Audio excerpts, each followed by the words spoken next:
Welcome to the first Black History Month podcast for Inspire North. Today I am here with Kadia Douglas, who's a senior complex needs caseworker for Change Services, Di Davis, who's a support worker with Foundation OWL, and Simon Powell, who's head of IT and performance at Central Support. All three people sat with me today are members of the steering group for the current BAME network within Inspire North. And we're just going to have a chat today about what it is to be Black and British at Inspire North during Black History Month. So hi guys. Hi. Morning. So my first question for you all is, what does Black History Month mean to you as a Black British person, and has that changed over time from childhood into adulthood and into the workplace? So I'll answer the second part first. It has changed massively for me from being a youngster, teenage. As a young uneducated teenager, it was just a month where we can celebrate Black excellence, which is great, without feeling like we shouldn't. Yeah. As I grew older, I kind of thought, why do we need to be given a month to be able to celebrate Black excellence? To which it's not that I dislike Black History Month, but I'm not a fan of Black History Month, and that's more of because I've worked at organisations, been a part of groups where it's Black History Month, so we have to do something about that. We as in Black people have to do something about it. Yeah. I'm aware of my history, I know my history already, and I celebrate it every day. Why don't you pick this month to educate yourself a little bit more then, and then invite people like us to those, so we can say, wow, these guys are celebrating it as well at the same time. So, Black British person, it doesn't mean the world to me. Being Black and British means that part of my culture, what I'm beautifully proud of, being the Black side of it, which I love, but it also means that same side of that culture is being oppressed by the other element of my culture, which is the British side.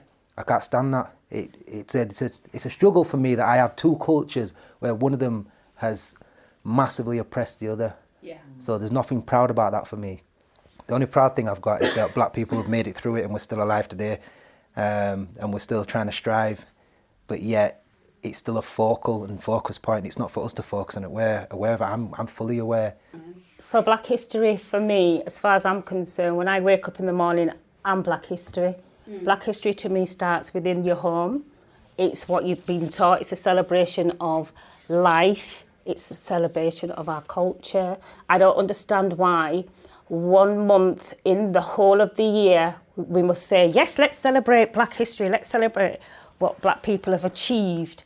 Black people achieve something every single day of their life. The channels, the TV channels are constantly got films on, documentaries on. Well, why can't they just be flowing all the time anyway? Why is it everything in October, every single day, something Black on the telly, and that's it, your culture, your history is finished? No, we don't need to tick boxes. We're here. This is Black history. One of the things that I used to argue about is the forms.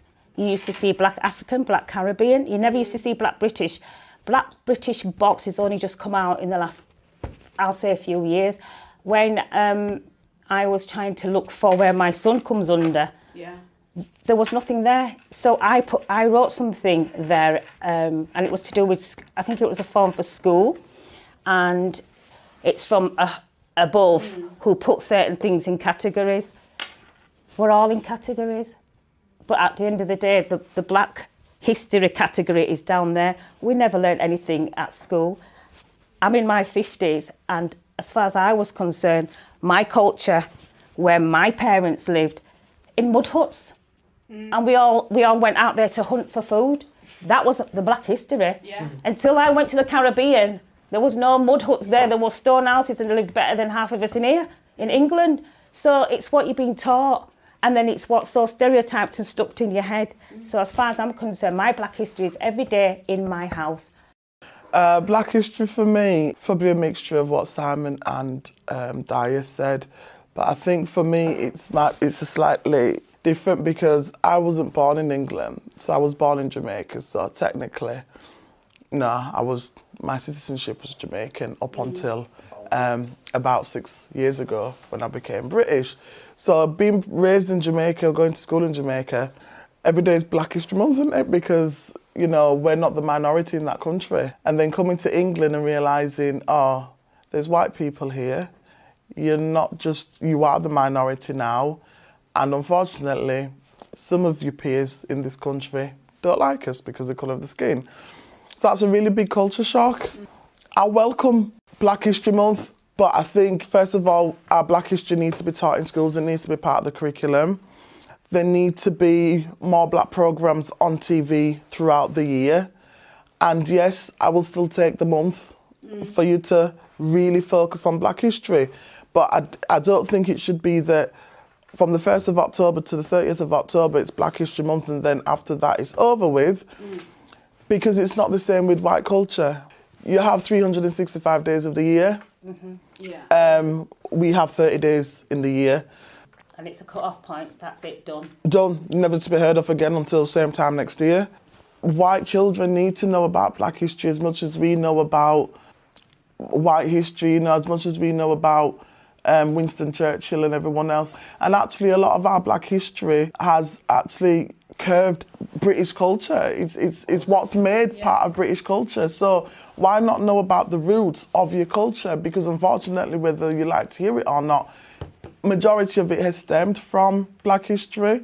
The last 3 weeks we lost the Queen, and there was lots of controversy about her crowns, her jewels, and where they've come from. Hey, unfortunately, that's Black history that if it had been taught in schools, we wouldn't have had the controversial that we had today. It doesn't. We didn't have to be alive when everything happened on that front, but we still unfortunately suffer the effects. Of course we do. We suffer the effects because our family suffered the effects. Generational trauma because our great-grandparents and our great-great-grandparents, and they raised our parents. And they speak about it. So this is what I'm saying. These conversations happen within the home at a young age, followed back from our ancestors, and it's passed on to ourselves in a culture way. Where the white privilege is being passed on, the Black trauma is being passed on as well, exactly in the same way. Do you think maybe it's not taught in schools because white people weren't on the right side of history? I think the reason why it wasn't taught in school because they see it as a Black African American thing, in a sense, where Black history is taught over that end and not over this end. And it was like, well, hang on a minute, Black history is worldwide. So it's like the British were too la-di-da to want to know about Black history. I'm gonna object to that. Sorry, Di. I'm actually gonna say I don't think it's because white British are too la-di-da to want to know about it.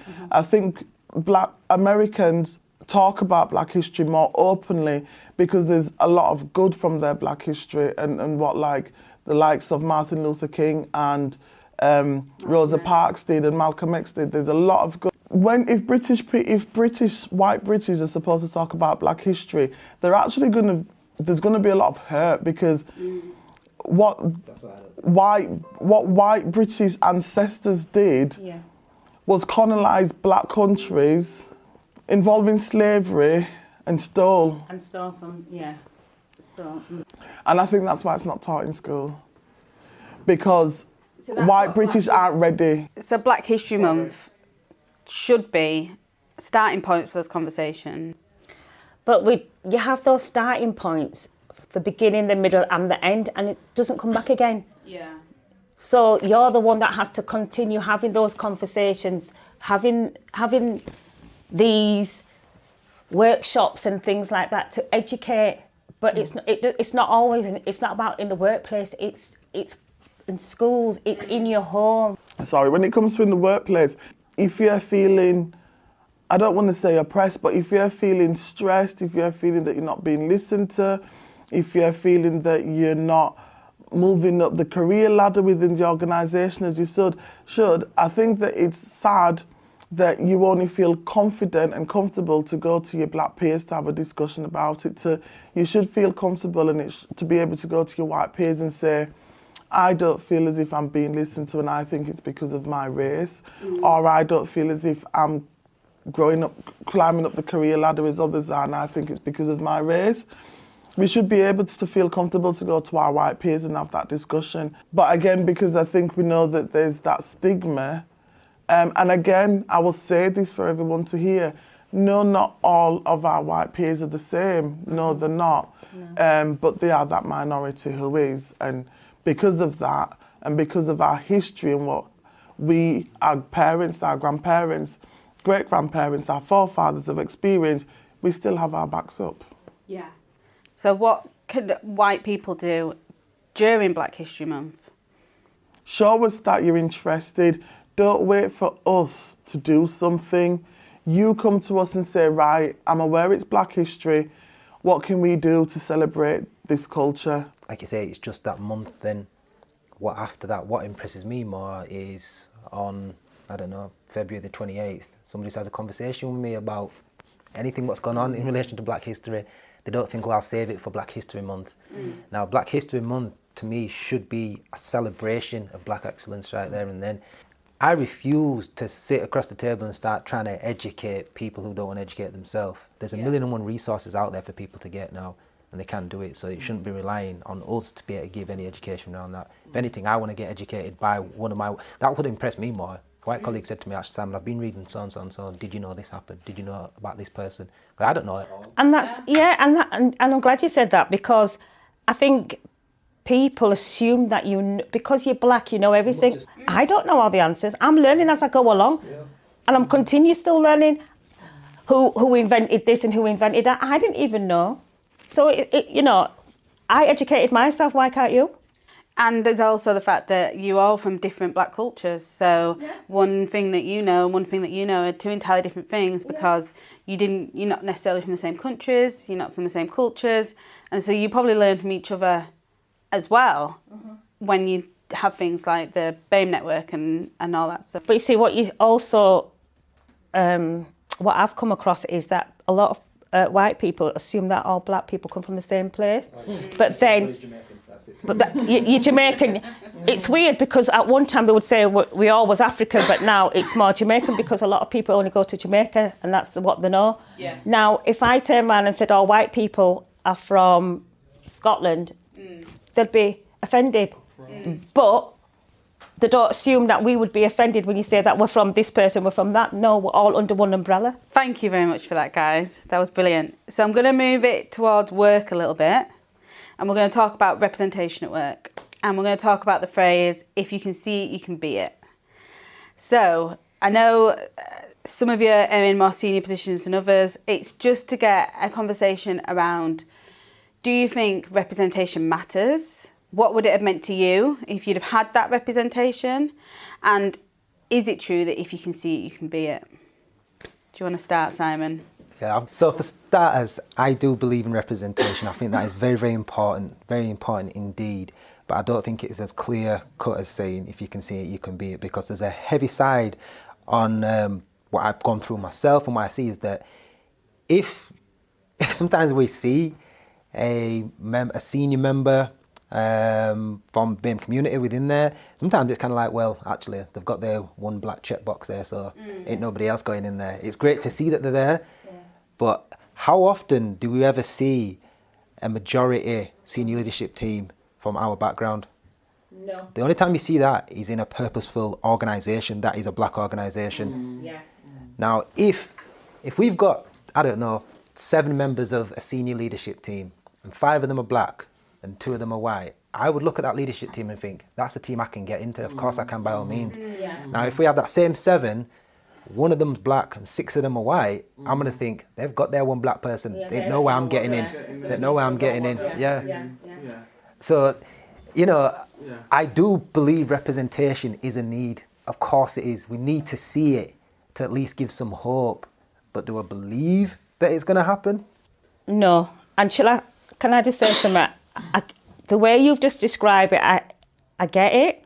But sometimes you do have that one representation up there who may try and fight for someone else to get up there and still get battered back because you're the only one. So how do you get up that ladder? Because when they're asking you to have X, Y, Z to get to that level, you can't even get off that level because you don't get offered the positions to get to the next level, to get to that level. How does that work? It's opportunity, isn't it? Yeah.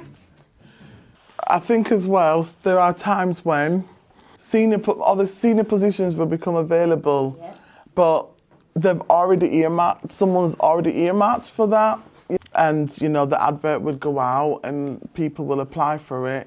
And that person who's got their eyes are already set for it will apply for it. And I just think, you know, when I personally see things like that, I'm not going to want to go for a job because I think, it's earmarked out to someone else already.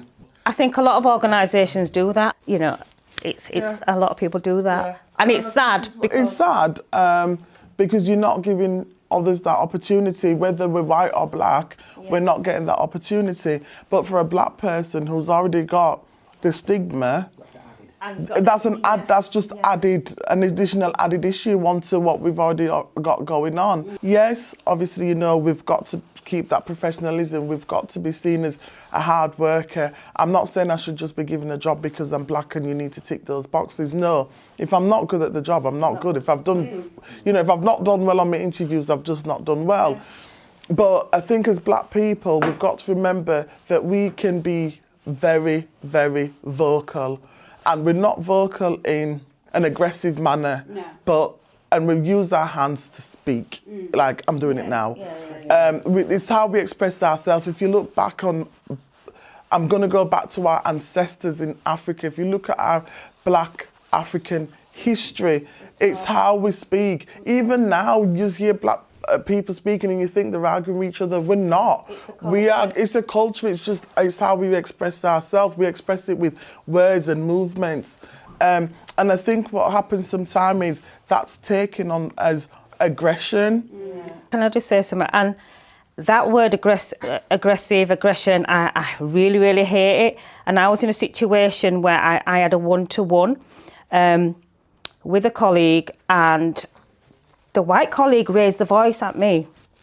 And I'm like, well, why? Wait a minute. We're only having a conversation, so why are you raising your voice? Then when after that conversation, I got pulled and said, oh, I was told that you was aggressive. Hello. I was aggressive. What I should have done is gone to my senior and said, I was in a conversation and my colleague was aggressive to me. I should have said that, but I didn't. I left it. Now, I think with a lot of black people, we just sort of like leave a lot of stuff. Black people need to start saying that now. Yeah. Because we take a lot of stuff and we sit back and we just let it just go by. But no, I learned my lesson that day and I just made it quite clear in my head, that's not going to happen to me again. So you think that hinders you in job opportunities, like interviews and... It hinders us in job opportunities. It hinders us in just our everyday working relationship with others.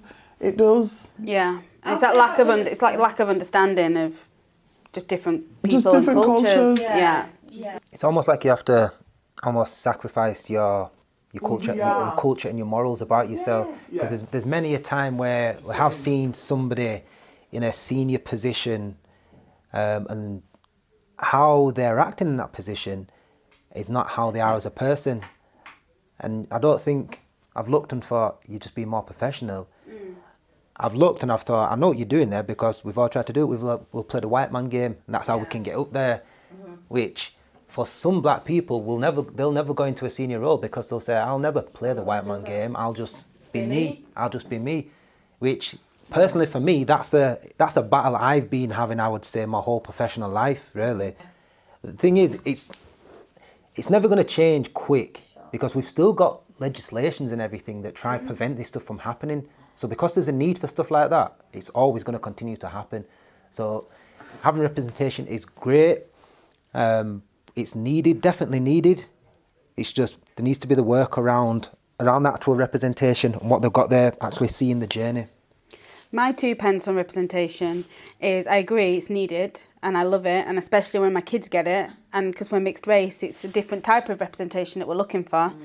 But then, is it a safe space when they're in there?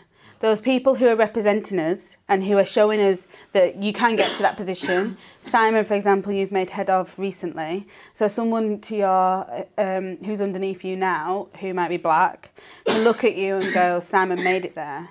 But or Michelle, as director of ops currently, people from the ops team can look at her and say, Michelle made it there. I looked up to Simon and think, wow, go on, well done, you've got it. Absolutely. If I was in Simon's field of work and I wanted to go up in that field, Simon's going to be my inspiration to get there. Yeah. And I guess if and when I get there, I don't think it's unfortunate, but there's going to be an expectation, Simon, that I'm going to think you're going to protect me. You know, there's going to be that's going to be my thinking, that Simon is going to protect me as another black person in a good position within the workplace. But I wouldn't expect that from my white peers. The problem that happens with that is that pressure that I'm then putting on, that Simon's then under, because he's fighting a battle for me on his own and for all the other black workers that might be underneath him that he's managing, let's say. This is it, definitely. Because one of the things definitely on that, Katie, I 100% agree, is that what we have in common is that we are black people. So that feeling and that struggle that we go through, we all have it. So even without you saying, I need that support from Simon, I would feel automatically like I should definitely, of course I would, definitely 110%. That feeling, a white person could never have that feeling. They can't, because they are white, they've got that privilege straight away. But what they're supposed to do is being able to use that privilege. Yeah. Even saying, actually, do you know what, yes, I know you went through the same interview, like the 10 other candidates did at the same time, but they can say, I understand, or I can at least give some empathy to the struggle that you might have gone in internally to actually get here yourself. You know, imposter syndrome, feeling like you're not enough and stuff. They're genuine feelings that we have because we are black. Yeah. I'm in this role now, and I thought, well, I'm really here. I'm really here doing this. I'm saying that I'm really here, like I'm not busting my backside to be here at the same time. So I'm not, you know, but why should I be thinking or feeling that way? Exactly. And do white peers feel that way as much? I don't. No, they may sometimes question, like Simon said, oh my gosh, I'm actually here, I'm in this position. But they're not questioning it because of the colour of the skin. No. They might well be just questioning it to think, oh my gosh, I doubted myself so much that I could actually be here. Their ability to do the job and the skills, not the colour of the skin, which is what we doubt. We're doubting it because of the colour of our skin. It's great that we have, and it's great that the organisation is going down that road, but the feeling doesn't change just overnight, just like that. There's work to be done still. I think black people, whether it's this organisation or any organisation, we always have that at the back of us. Were we really good enough in that interview, or was it because you want to tick a box? Yeah. Why should we have to think like that and feel like that? Because then that makes you feel not worthy. We have a history, so black history, we have a history of white people putting us down, making us be less human than them. And they've done that for a long, long time. Yes, now things have changed, which is great. Well, they've changed massively. There's still a lot of work to do, but they've changed massively by all means. That 2 years does not wipe out 80 years of what's happened. And it's not to say this agenda needs to go on for 80 years, but it's not a quick turn now. And I acknowledge the organisation and I thank the organisation for making the steps and taking the actions they've taken. But like Simon said, 2 years can't replace 80. Simon, you have got to head of, and you have been promoted, Kadia. Do you feel that your journey there would have been better or easier if you'd had representation? I think if I had representation, it would have been possibly quicker. Would I have been able to get a bit more guidance and support from somebody from this walk of life? I would like to think so, yes. Obviously, it always depends on that person. But I will say, because there wasn't representation, I had anxieties about it. So I didn't look at the job and think, oh, this job, I don't know if I can do the job. The job, I can do my eyes closed. It was more about, do I fit with these? And not do I fit with these because of my personality, or not even just because of my face, because I'm pretty, but it was more about, but it was genuinely, I'll be the only black man up there. How will I be expected to be, or will there be an expectation of, there's a black man there, it needs to be a black man up there, which is what I represent all the time. Yeah, it was just 101 things going through the mind.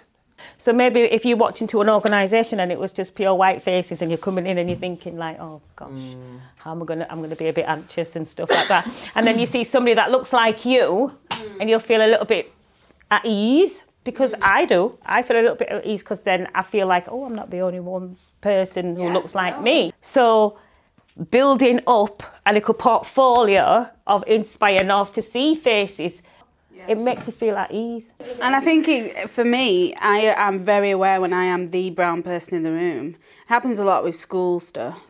But I know the minute I walk in, I can do a sweep and I'm like, right, I'm it. You do what? This is it, I'm it, I'm the brown one. I feel immediately like I'm on the back foot then. And what conversation, I even think I have to check my conversations, check what I say to people. My kid is the only brown kid in that group of white boys.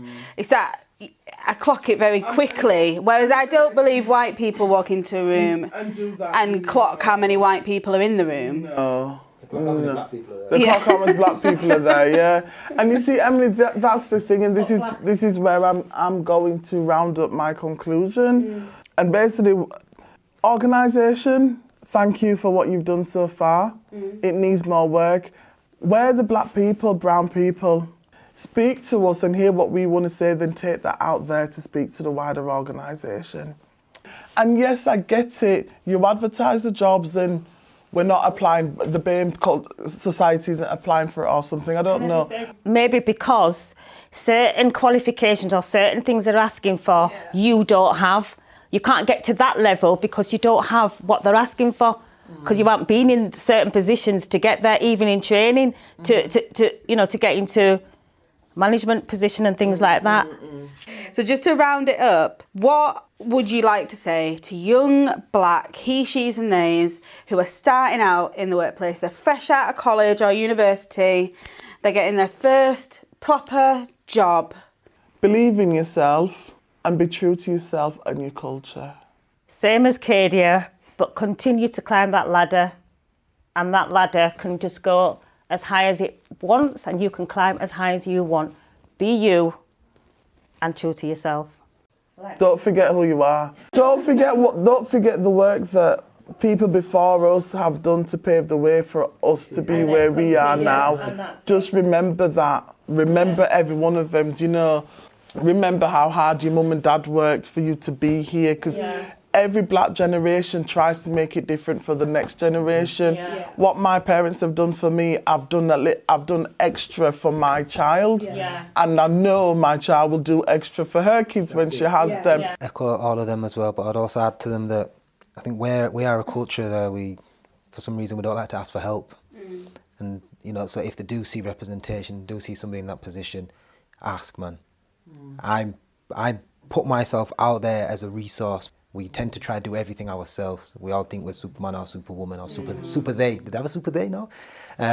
Super they. And we tend not to ask a lot, but users by all means, don't just sit there and think, ooh, I better just take it on. Once upon a time I would have said, play the white man game. I would never say that to anybody. I would never say that to anybody now. Don't let the imposter syndrome creep in on you. Know your worth. Know your worth. Have those conversations. Don't rely on your white colleagues to give you that worth. You know your worth. Don't rely on your black colleagues to give you that worth. You know your worth. Know your worth. Yeah. Be your black, beautiful self.